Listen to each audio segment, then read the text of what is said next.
മുളകിന് എരിവ് കൂടും. ഇത് എന്താണെന്ന് ആരും ആശങ്കപ്പെടേണ്ട. ഇന്നത്തെ പത്രങ്ങളുടെ തലക്കെട്ടുകൾ പരിശോധിക്കുമ്പോൾ നമുക്ക് മനസ്സിലാവുന്ന കാര്യമാണ്. സപ്ലൈകോയിൽ വില കൂട്ടി എന്നുള്ളതാണ് പല പത്രങ്ങളുടെയും തലക്കെട്ട്. പക്ഷേ സപ്ലൈകോയിൽ എങ്ങനെ വില വർദ്ധിപ്പിച്ചു, അതിനു പിന്നിലെ സാഹചര്യം എന്താണ്, അതേക്കുറിച്ച് ആരും പറയുന്നില്ല എന്നുള്ളതാണ് എടുത്തു പറയേണ്ടത്. ഇപ്പോൾ സപ്ലൈകോയിൽ വില വർദ്ധിപ്പിച്ചു എന്ന് പറയുമ്പോൾ അതിൻ്റെ ഒരു വർധനവ് അത് എങ്ങനെയാണ് വന്നത് എന്നത് നമ്മൾ പരിശോധിക്കേണ്ടിയിരിക്കുന്നു.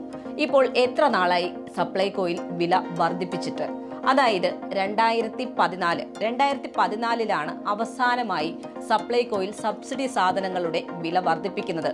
അതിനു മുൻപ് സംസ്ഥാനത്തുണ്ടായിരുന്ന ഒരു സാഹചര്യം എന്ന് പറയുന്നത് ഓരോ വർഷവും ഈ രീതിയിൽ സബ്സിഡി സാധനങ്ങളുടെ നിരക്ക് വർദ്ധിപ്പിച്ച് മുന്നോട്ട് പോകുക എന്നുള്ളതാണ് അതാത് സർക്കാരുകൾ സ്വീകരിച്ചിരുന്ന ഒരു നിലപാട്. 2014 അതിന്റെ ഭാഗമായി, അതായത് 2013 മാത്രം പരിശോധിക്കുമ്പോൾ, അന്ന് UDF സർക്കാരാണ്, UDF സർക്കാരിന്റെ കാലത്ത് പരിശോധിക്കുമ്പോൾ 3 തവണയാണ് ആ വർഷം മാത്രം സബ്സിഡി സാധനങ്ങളുടെ നിരക്ക് വർദ്ധിപ്പിച്ചിട്ടുള്ളത് എന്നുള്ളത് എടുത്തു പറയേണ്ടതാണ്. അതിനുശേഷം 2014 അവസാനമായി നിരക്ക് വർദ്ധിപ്പിക്കുന്നു. അതിനുശേഷം 2016 വരെ അതേ നിരക്ക് തുടരുകയാണ്.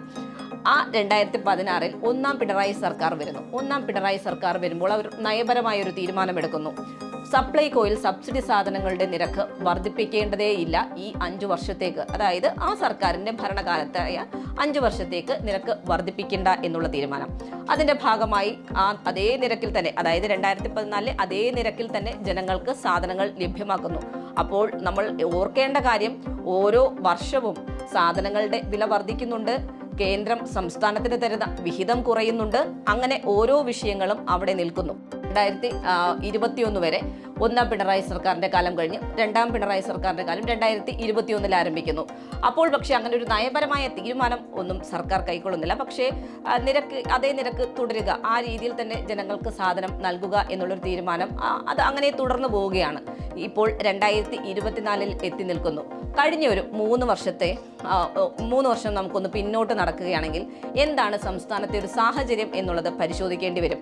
അപ്പോൾ ഏറ്റവും സുപ്രധാനമായി എടുത്തു പറയേണ്ടത് കേന്ദ്ര സർക്കാർ സംസ്ഥാനത്തോട് കാണിക്കുന്ന നയം, അത് എന്താണെന്നുള്ളത് എടുത്തു പറയണം. കാരണം ഓരോ മേഖലയിലും നമുക്കറിയാം, ഇതിനകം തന്നെ പല ചർച്ചകൾ നടന്നതാണ്. സംസ്ഥാന സർക്കാർ ദില്ലിയിൽ പോയി സമരം ചെയ്തതാണ്. അങ്ങനെ ഇതിനു പിന്നിൽ ഒരു വലിയ കഥ തന്നെയുണ്ട്. ഓരോ സമയത്തും ഓരോ രീതിയിൽ സംസ്ഥാനത്തെ ഞെരുക്കുന്നു, ശ്വാസം മുട്ടിക്കുന്നു. ആ രീതിയിലുള്ള നിലപാടാണ് കേന്ദ്ര സർക്കാർ സ്വീകരിക്കുന്നത്. ഭക്ഷ്യവിതരണത്തിന്റെ കാര്യത്തിലും അതേ സമീപനം തന്നെയാണ് കേന്ദ്രം സ്വീകരിക്കുന്നത് എന്നുള്ളത് എടുത്തു പറയേണ്ടതാണ്. അത് എങ്ങനെ എന്നുള്ളതല്ലേ? അരി വിഹിതം നൽകുന്നത്, അതോടൊപ്പം തന്നെ സപ്ലൈകോയ്ക്ക് നൽകാനുള്ള കുടിശ്ശിക ഏകദേശം 1500 കോടി രൂപയിലധികമാണ് സപ്ലൈകോയ്ക്ക് ലഭിക്കാനുള്ളത്. അപ്പോഴും ഇത്രത്തോളം പ്രതിസന്ധികളുണ്ട്. കേന്ദ്രത്തിൽ നിന്ന് ലഭിക്കേണ്ട തുക ലഭിക്കുന്നില്ല. അതിനൊപ്പം തന്നെ കോവിഡ് എന്നുള്ളൊരു മഹാമാരി അത് സംസ്ഥാനത്തെ, ലോകത്തെ പിടിച്ചു കുലുക്കി എന്നതിനൊപ്പം തന്നെ സംസ്ഥാനത്തെ ആകെ ഉലച്ച ഒരു മഹാമാരിയായിരുന്നു. അപ്പോൾ ആ സമയത്തും സർക്കാർ പതറിയില്ല. പക്ഷേ കൃത്യമായ രീതിയിൽ ജനങ്ങളിൽ കുറഞ്ഞ നിരക്കിൽ അല്ലെങ്കിൽ പലപ്പോഴും സൗജന്യമായി തന്നെ ജനങ്ങളിലേക്ക് ഭക്ഷ്യധാന്യങ്ങൾ എത്തിക്കുന്നതിൽ പ്രത്യേക ശ്രദ്ധ LDF സർക്കാർ പുലർത്തി എന്നുള്ളത് എടുത്തു പറയേണ്ടതാണ്. ഈ ഒരു കഴിഞ്ഞ 2 മുതൽ 3 വർഷത്തെ കാലം പരിശോധിക്കുമ്പോൾ വലിയ തോതിലുള്ള കേന്ദ്രത്തിൽ നിന്നുള്ള സമ്മർദ്ദമടക്കം അതിജീവിച്ചാണ് ജനങ്ങൾക്ക് ഈ രീതിയിൽ സപ്ലൈകോയിലൂടെ സാധനങ്ങൾ നൽകിക്കൊണ്ടിരിക്കുന്നത്. അപ്പോൾ സപ്ലൈകോയിൽ ഇപ്പോൾ കുറച്ച് നാളുകളായി സബ്സിഡി സാധനങ്ങളുടെ കുറവ് അനുഭവപ്പെടുന്നുണ്ട്. അതും നമുക്കറിയാം, വലിയ തോതിൽ മറ്റു മാധ്യമങ്ങളൊക്കെ കൊട്ടിഘോഷിക്കുന്നുണ്ട്. ജനങ്ങൾ പ്രതിസന്ധിയിൽ, ജനങ്ങൾക്ക് സപ്ലൈകോയിൽ സബ്സിഡി സാധനങ്ങൾ ലഭിക്കുന്നില്ല എന്നൊക്കെയുള്ളത്. പക്ഷേ അപ്പോഴും സർക്കാർ കൃത്യമായ രീതിയിൽ പല വകുപ്പുകളിൽ നിന്നുള്ള തുക ഏകോപിപ്പിച്ചുകൊണ്ട് അവിടെ സാധനങ്ങൾ ലഭ്യമാക്കുന്നതിന് വേണ്ടിയുള്ള നടപടികളാണ് ആരംഭിച്ചത്. അതിനൊപ്പം തന്നെ സപ്ലൈകോയെ എങ്ങനെ സംരക്ഷിക്കാം എന്നത് ആ രീതിയിലുള്ള പരിശോധനകളും തുടങ്ങി. ഒരു സമിതിയെ വെച്ചു. സമിതി കൃത്യമായ രീതിയിൽ പരിശോധന നടത്തി. സമിതിയുടെ പരിശോധനാ റിപ്പോർട്ട് എന്തായിരുന്നു? അതിൽ കൃത്യമായി പറയുന്നു, സബ്സിഡി സാധനങ്ങളുടെ നിരക്ക് ചെറിയ തോതിൽ വർദ്ധിപ്പിച്ചേ മതിയാകൂ. അതല്ലാതെ സപ്ലൈകോ എന്ന് പറയുന്ന ഒരു പൊതുവിതരണ സംവിധാനത്തെ, അതിനെ നിലനിർത്തി കൊണ്ടുപോകാൻ വലിയ പാടാകും, അല്ലെങ്കിൽ വലിയൊരു പ്രതിസന്ധിയിലേക്കാണ് സപ്ലൈകോ നീങ്ങുന്നത്. അങ്ങനെ ആ ഒരു സമിതിയുടെ പരിശോധനാ റിപ്പോർട്ടിന്റെ അടിസ്ഥാനത്തിൽ കൂടിയാണ് നിരക്കുകൾ പുതുക്കി നിശ്ചയിക്കാൻ വേണ്ടി സംസ്ഥാന സർക്കാർ തീരുമാനിക്കുന്നത്. കഴിഞ്ഞ ദിവസം ചേർന്ന മന്ത്രിസഭാ യോഗം അങ്ങനെ അതിന് അനുമതിയും നൽകുന്നു. അപ്പോൾ ഈ ഒരു നിരക്ക് വർധനവ് വരുത്താൻ തീരുമാനിച്ചു, പുനഃക്രമീകരണം വരുത്താൻ തീരുമാനിച്ചു. ഈ പുനഃക്രമീകരണത്തിൽ ഏത് രീതിയിലാണ് മാറ്റം എന്നതും നമ്മൾ നോക്കേണ്ടതാണ്. 26% എന്നുള്ള സബ്സിഡി നിരക്കിൽ നിന്നാണ് മാറ്റം വരുത്തി 35%ത്തിലേക്ക് വരുത്തുന്നത്. ഈ 35% വരുമ്പോൾ അത് ഏത് രീതിയിൽ സംസ്ഥാനത്ത് ഈ 13 സബ്സിഡി സാധനങ്ങളെ ബാധിക്കുന്നു, അതായത് നമുക്കൊന്ന് ചില ഉൽപ്പന്നങ്ങളുടെ പൊതുവിപണിയിലെ നിരക്ക് കൂടി പരിശോധിച്ചുകൊണ്ട് അത് പറയാം. അതായത് ചെറുപയർ, 1 കിലോ ചെറുപയറിന് പൊതുവിപണിയിൽ ഇപ്പോഴത്തെ നിരക്ക് 142 രൂപ 50 പൈസയാണ്. അപ്പോൾ സബ്സിഡി നിരക്കിൽ നമുക്ക് സപ്ലൈകോയിൽ, അതായത് പുതുക്കിയ സബ്സിഡി നിരക്ക് 35% ആക്കിയതിനു ശേഷം നമുക്ക് എത്ര രൂപയ്ക്ക് ഈ ചെറുപയർ വാങ്ങിക്കാൻ സാധിക്കും എന്നുള്ളതാണ്. 92 രൂപ 63 പൈസയ്ക്ക് നമുക്കിത് അവിടെ നിന്നും വാങ്ങാൻ സാധിക്കും. അതായത് 49 രൂപ 87 പൈസ അതിൻ്റെ ഒരു ലാഭമാണ് സാധാരണക്കാരന് ലഭിക്കുക. ഇത് ഒരു ഉൽപ്പന്നത്തിൻ്റെ കാര്യം മാത്രമാണ് ഞാൻ സൂചിപ്പിച്ചത്. ഇതുപോലെ തന്നെയാണ് ഈ 13 ഇനങ്ങളുടെയും കാര്യം പരിശോധിക്കുമ്പോൾ. ഇനിയിപ്പോൾ ഞാൻ നേരത്തെ പറഞ്ഞതുപോലെ തന്നെ മുളകിന് എരിവ് കൂടുമെന്നാണ് പ്രധാനപ്പെട്ട ചില പത്രങ്ങൾ പറയുന്നത്. അപ്പോൾ ഈ മുളകിന് എരിവ് കൂടുമെന്ന് പറയുമ്പോൾ തന്നെ 1/2 കിലോ മുളകിന് 126 രൂപ 25 പൈസയാണ് പൊതുവിപണിയിലെ നിരക്കെന്ന് പറയുന്നത്. മുളകിന് നമ്മൾ സപ്ലൈകോയിൽ 82 രൂപ 7 പൈസയാണ് നൽകേണ്ടത്. അതായത് 44 രൂപ 18 പൈസയുടെ കുറവാണ് ഉള്ളത്. അപ്പോൾ ജനങ്ങൾക്ക് കൃത്യമായ രീതിയിൽ സാധനങ്ങൾ ലഭ്യമാക്കുക, അതിന് വേണ്ടിയിട്ടുള്ള അതും കുറഞ്ഞ നിരക്കിൽ ലഭ്യമാക്കുക, അതാണ് സംസ്ഥാന സർക്കാരിൻ്റെ നയമെന്ന് പറയുന്നത്. അതിൻ്റെ ഭാഗമായി തന്നെയാണ് ഈ സപ്ലൈകോയുടെ പ്രവർത്തനം.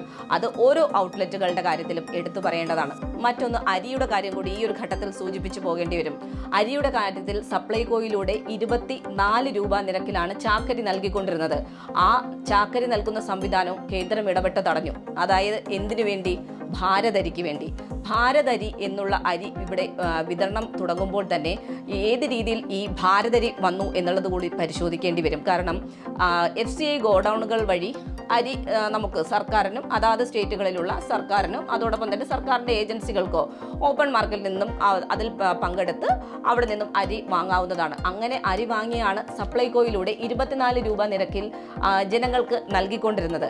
ഈ ജനങ്ങൾക്ക് നൽകിക്കൊണ്ടിരുന്ന സ്ഥാനത്ത് ആ സംവിധാനം നിർത്തലാക്കിക്കൊണ്ടാണ് ഇപ്പോൾ ഭാരതരിക്ക് വേണ്ടി 500 പോയിന്റുകൾ സർക്കാരിനോട് കണ്ടെത്തി നൽകാൻ പറയുന്നു. സർക്കാർ കണ്ടെത്തി നൽകുമ്പോൾ അവിടെ എങ്ങനെയാണ് ചെയ്യുന്നത്? നമ്മുടെ പൊതുവിതരണ സമ്പ്രദായം, റേഷൻ കടകൾ എന്നൊരു സംവിധാനം നമുക്കുണ്ട്. അത് സംസ്ഥാന വ്യാപകമായി തന്നെ വലിയ തോതിൽ ജനകീയമായ രീതിയിൽ പ്രവർത്തിക്കുന്ന ഒന്നാണ്. പക്ഷെ അതിനെ നോക്കുകുത്തിയാക്കിക്കൊണ്ട് ഈ 500 പോയിന്റുകളിൽ പ്രധാനമന്ത്രി നരേന്ദ്രമോദിയുടെ ഫോട്ടോകൾ വെക്കുക, അവിടെ സെൽഫി പോയിന്റുകൾ വെക്കുക.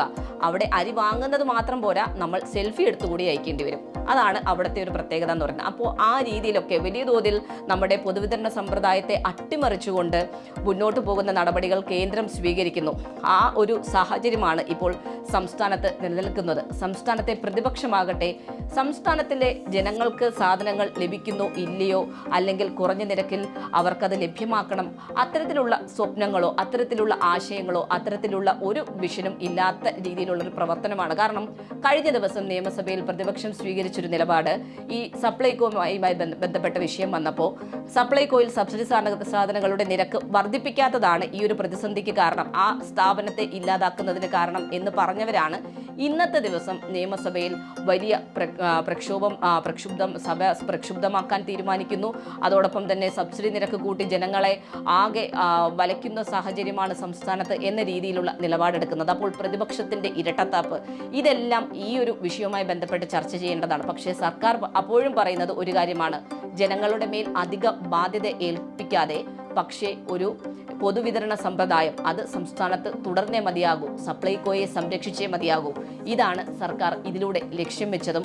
ഇതിൻ്റെതായ രീതിയിലുള്ള പ്രവർത്തനങ്ങളുമായി സർക്കാർ മുന്നോട്ട് പോകും. സബ്സിഡി സാധനങ്ങളുടെ ലഭ്യത അത് ഈ കൃത്യമായ രീതിയിൽ ഉടനെ ഉറപ്പാക്കാനുള്ള നടപടിയും ഉണ്ടാകുമെന്ന് സർക്കാർ ഉറപ്പു നൽകുന്നു. കാരണം സർക്കാരിൻ്റെ ലക്ഷ്യം ഒന്ന് മാത്രമാണ്, അത് ജനങ്ങൾക്ക് സാധാരണക്കാർക്ക് കൃത്യമായ രീതിയിൽ കുറഞ്ഞ നിരക്കിൽ ഭക്ഷ്യസാധനങ്ങൾ എത്തിക്കുക എന്നുള്ളതാണ്.